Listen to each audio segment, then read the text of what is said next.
How do you continue to exist as a Major League Baseball owner who theoretically wants to win a championship and do so pinching pennies? The Pittsburgh Pirates are basically tempting the universe and the baseball gods to continue to ruin their existence. I have no idea. This thing is bad and it's embarrassing, and I'm screaming on Mother's Day, and I hate it. Help me, Dan, please. I can't take it anymore. It's September 24th, 2024.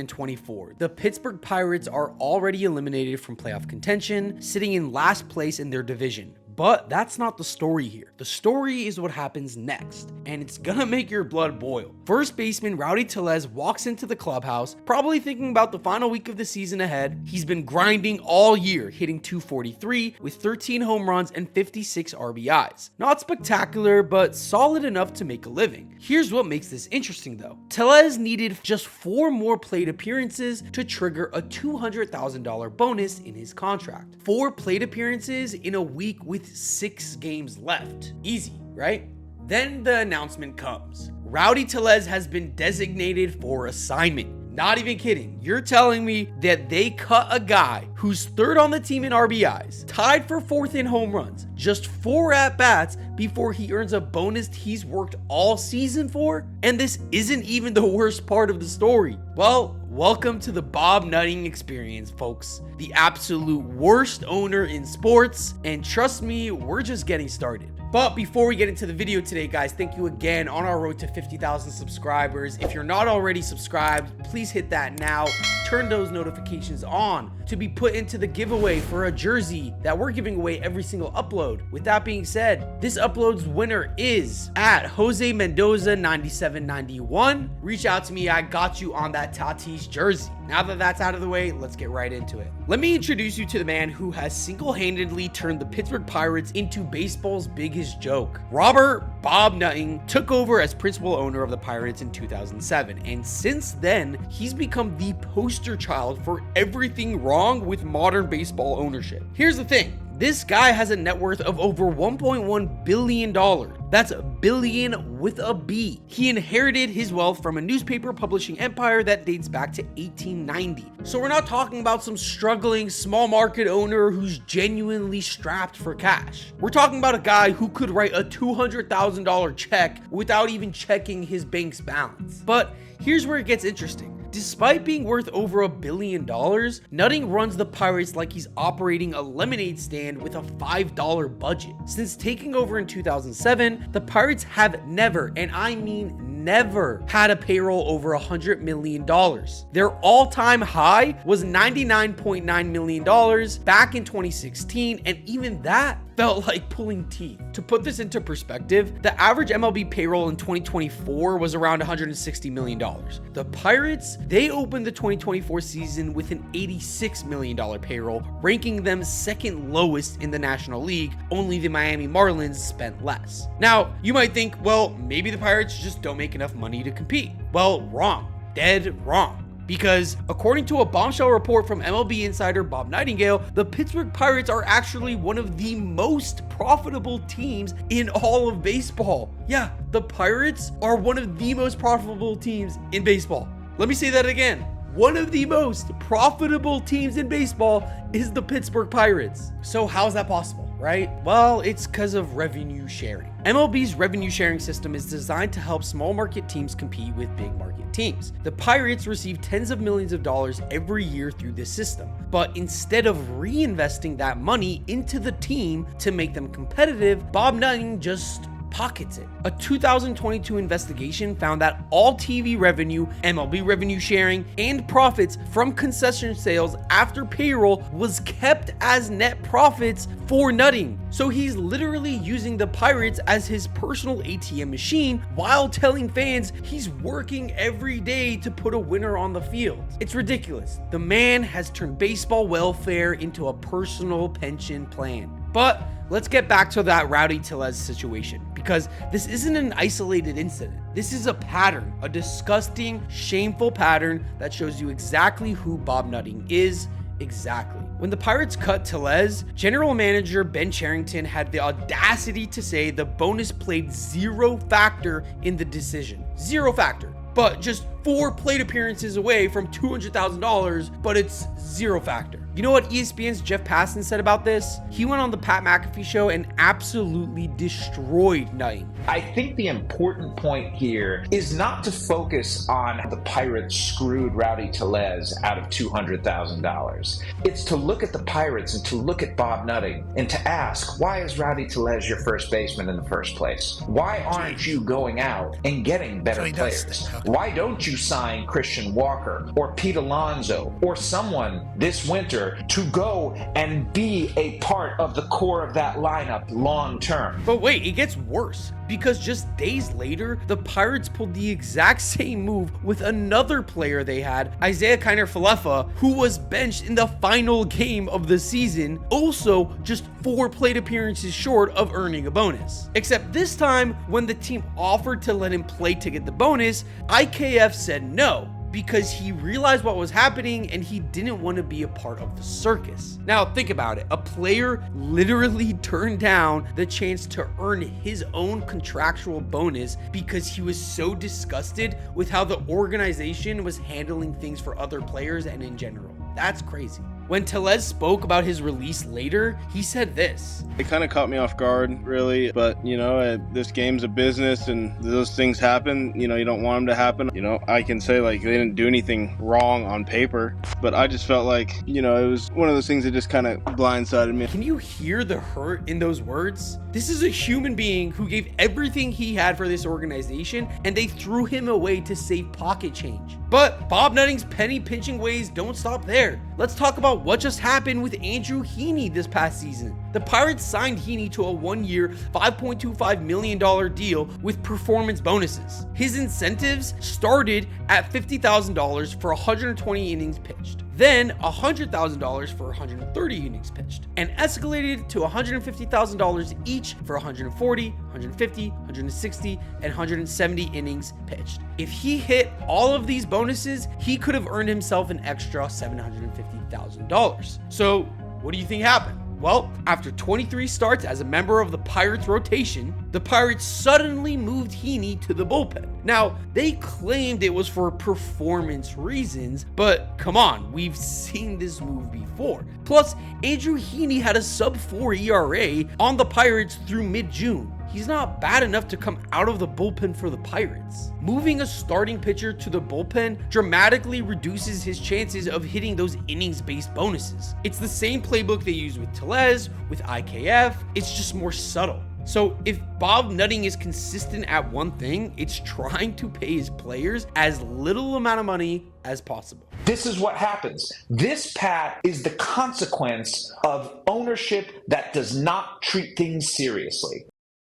Now, let me put Bob Nutting's reign of terror into perspective for you guys. The Pirates haven't won a playoff series since 1992. That's over 30 years without a single playoff series victory. But what's even worse is they've actually had chances. From 2013 to 2015, the Pirates made the playoffs 3 straight years. This was the highlight of the Nutting tenure. They had something special. But what did Bob Nutting do? Well, he dismantled it. In the 2017-2018 offseason, he traded away Garrett Cole to the Astros and Andrew McCutchen to the Giants in what was basically a fire sale. Cole went on to sign a $300+ million contract with the Yankees. Obviously, McCutchen would eventually re-sign with Pittsburgh years later, but not after missing years of what could have been some of his best years with the team. The fans were so outraged that they launched a change.org petition demanding Nutting sell the team. And you know what his response was? Basically, quote, "Not for sale, deal with it." Hey, Nutting, sell a team, dude. It's just as easy as that. Sell a team. Multiple wealthy buyers have tried to purchase the team, including Mark Cuban, Mario Lemieux, Ron Burkle, and Thomas Tuchel. All have been turned down. Nutting is not interested in selling because the Pirates are his personal money printer. Now, you might say, well, other owners are bad too, and you'd be right. Donald Sterling was a racist. So was Marge Scott. And Dan Snyder created a toxic workplace environment. But here's the difference. Those guys got forced out. Shaw and Snyder were pressured to sell their teams, and Donald Sterling was outright banned from the NBA. But Bob Nutting, he's been destroying the Pirates for nearly 2 decades with no consequences. MLB can't force him out because he's not committing any technical violations. He's just being the cheapest, most morally bankrupt owner in professional sports. Which brings us to where we are today with Paul Skeens. The problem is that Skeens is under team control until 2030, and there's already speculation about whether the Pirates will trade him before they have to pay him what he's worth. Which should sound familiar because, again, they've done this in the past. Now, when Skeens was asked about his future with the Pirates, he did say that he hasn't given it much thought, but I'm on the Pirates. My goal is to win with the Pirates. I love the city of Pittsburgh. I mean, guys, Paul Skeens clearly wants to stay in Pittsburgh, but does the front office want him past his rookie contract? That's the ultimate question. Now, Nutting and his apologists love to claim that low attendance justifies their cheap approach. If fans show up, then I'll spend money. If they don't show up, then why should I spend money? But this is backwards logic at its finest. Despite Nutting's neglect, Pirates fans still show incredible loyalty. When the team gave away Paul Skeens bobbleheads, demand was so high that fans lined up across the Roberto Clemente Bridge. Initially, only the first 20,000 fans were supposed to get bobbleheads, but when Nutting saw the massive crowd, even he had to acknowledge the demand and guaranteed a bobblehead for everyone in attendance. So for a guy so cold-hearted to his fan base, I'll give him credit, that was kind of cute. But think about that, guys. Pirates fans are so starved for hope that they'll line up across a bridge for a bobblehead of a rookie pitcher. These aren't fair weather fans. These are people who have been suffering through decades of incompetent ownership and still show up. The Pirates average 19,500 fans per game at PNC Park. That's 26th ranked in MLB. But you know what? That's still 19,000 people that are paying money to watch a team that their owner has given up on. So let's break down the actual financial situation, because this is where Nutting's lies become crystal clear. According to detailed financial reportings, the Pirates had total operating revenues of $292.4 million in 2024. Their CBT payroll was just under $123 million. Even after all expenses, the team was profitable for most of Nutting's tenure until very recently. But here's what's really infuriating. Even when the Pirates claimed they lost money in 2024, it was only $2.2 million.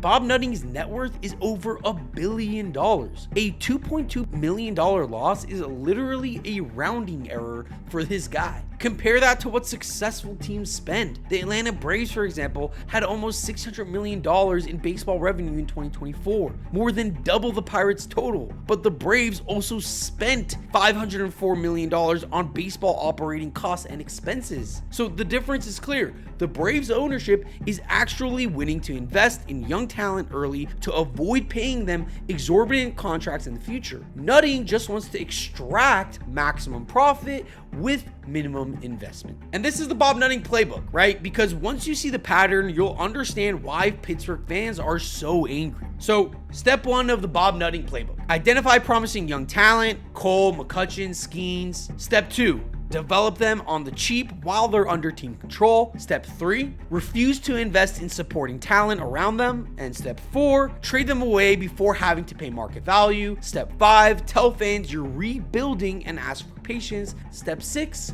repeat the cycle. And I'd say we're entering step 3 in the Skeens era, and I'd bet my life step 4 happens around 2030. This isn't rebuilding. This is a systemic dismantling of hope. Pittsburgh guys, I'm sorry, you guys are screwed. Until this owner is out, this team will not put enough money onto the table to make a team competitive. And the crazy part is that Nutting has been so bad for so long that veteran broadcaster Mark Madden suggested the city should force him to spend the MLB average as a condition of renewing the team's lease on PNC's park. But let's not forget that behind all these numbers and statistics are real people whose careers and dreams are being affected by Nutting's greed. Why would any free agent want to sign with the Pirates? Why would any player give their all to an organization that will cut you loose 4 at-bats before you get a bonus that you've worked all season for? Or before 4 innings left and you hit your bonus, but sorry, we're going to put you on the bench now. Why would I want to play for that type of an organization? And this is exactly what Jeff Passan was getting at. It's not just about the money, it's about the message it sends. It's about creating a culture where players know they can't trust their own organization. So what happens next? That's the $1 million question. Well, industry insiders are already skeptical about if the Pirates will extend Skeens. As fan-sided Roberts Murray reported, do I expect the Pirates to eventually extend Skeens? No. That's not a Ben Cherington thing. That falls squarely on Bob Nutting, the team owner who has refused to invest meaningful dollars in the roster. Other teams are already making moves to lock up their young stars. For example, the Red Sox just started the Roman Empire and gave him an 8-year, $130 million plus contract that could reach up to like 200 plus with incentives. That's how you treat generational talent when you have it. But will Bob Nutting do the same? I mean, based on his track record, no, I don't think so. But I will say, this is lightning in a bottle. He does have Paul Skeens, and we did see Josh Naylor re-signing with the Seattle Mariners, but there was reports that the Pittsburgh Pirates offered Josh Naylor only $12 million less than what he ended up signing for with the Mariners. So the Pirates actually were willing to give away $80 million for Josh Naylor, which is very surprising for a team that historically, and an owner who historically does not spend money. So maybe we are seeing a tipping point in Bob Nutting and his horrendous ownership, but as of this moment, it's not looking good. And you might be wondering, if Bob Nutting is so bad, why doesn't the MLB just push him out? Well, the unfortunate truth is that there is no mechanism for MLB to force out an owner just for being cheap. Other leagues have forced out owners for racism, sexual harassment, financial impropriety, but being a terrible owner who refuses to invest in their team, that's basically legal, honestly. Like, you can't fire an owner for that. Nutting follows all the rules. He just interprets them in the most selfish way possible. Revenue sharing was designed to help small market teams compete. Nutting uses it as a profit margin enhancement. The competitive balance tax was designed to prevent big market teams from buying championships. Nutting uses it as an excuse to keep payroll artificially low. And here's what makes Nutting the worst owner in sports history. It's not just that he's cheap. It's not just that he's incompetent. It's that he's cheap and he's incompetent on purpose. He has the money to compete. The Pirates make money through revenue sharing and local revenue, but Nutting has made a calculated decision that it's more profitable to run a mediocre team and pocket the difference than in investing in winning. He's not trying to build a championship team. He's trying to build a sustainable profit center that happens to play baseball. One Pirates fan summed it up perfectly in a comment saying, Bob Nutting is the worst thing to happen to Pittsburgh since the flood in the 20s. We are nothing but an audition for major league teams. And honestly, it's sad, but it's kind of true.